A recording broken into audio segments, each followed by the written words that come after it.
Hello everyone, back again with another video. This time I'll be showing how to send using Pyrin Wallet. The first thing you're going to want to do is open a terminal inside the folder where you have all the executables. Type in pyipad.exe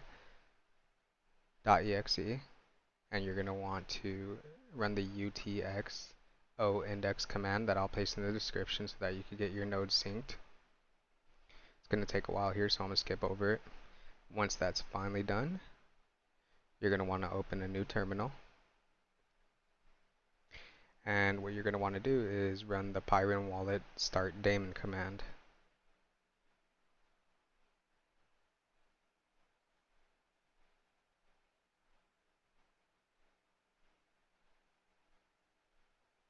Once that's done, you're going to open another terminal, and this is where we can finally run the send command.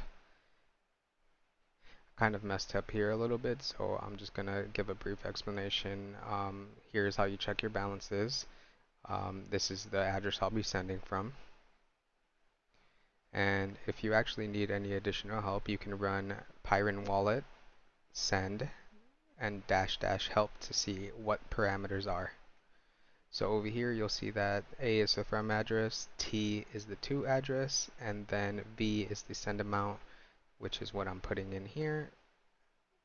I am going to send this over once I put in my password and get a transaction ID. If you want to confirm that your money has been sent, your crypto, go to explorer.pyrin.network and paste in that transaction ID in the search bar, and you will be able to see that it was successfully sent. Like, comment, and subscribe, and let me know if you guys need any other videos. Thank you.